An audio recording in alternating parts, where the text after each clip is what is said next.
If you've recently purchased a Ford-based Bailey Campervan, this guide covers some of the key areas to get you going. A complete list can be found in the handbook, but these are the important starting points. So we'll begin with the key. This key will open all of the doors on your Bailey Campervan.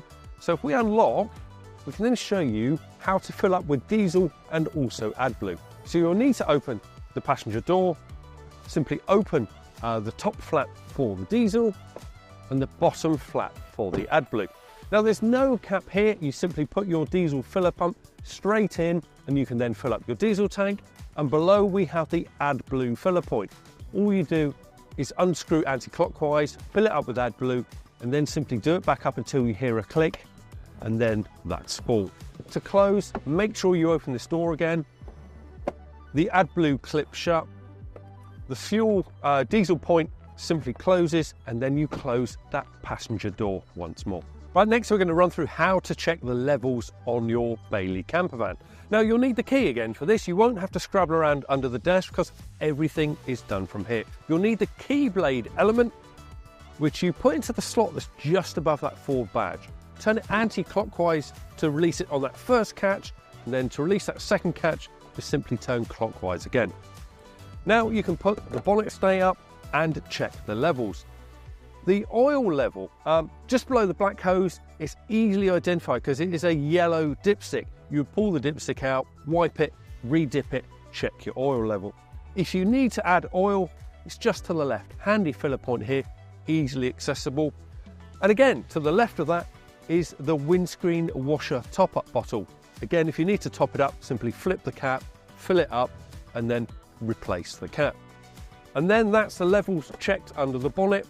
You would stow the bonnet stay and then simply drop from a few inches to close the bonnet. Now this particular Bailey model has a large sliding side door as well as twin barn doors to the rear. To deploy the step, there's a button at the end of the kitchen unit. Simply press it down and this step will come out. Now that step will go back in whilst the engine is running. But it's worth noting, always check the step is back where it should be before setting off. So we're inside the Ford cab and we're going to talk about the seats.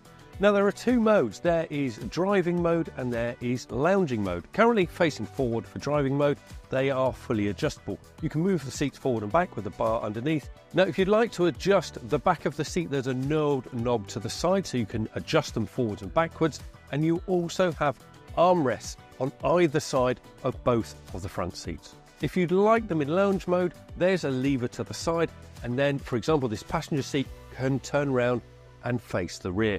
But it's worth noting that both seats must be forwards and clipped into that driving mode before you resume travelling. Now, if it's time to go to bed and you'd like to put the blinds up in the cab, there are blinds to both side windows, the windscreen and the skylight above the cab.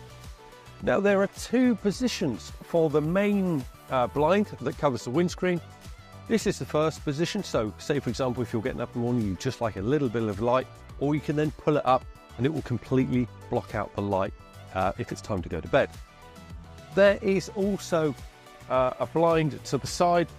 All you do is you pinch the catch, pull it forward, and there's a magnet at the front that it clips into, and the skylight above couldn't be easier.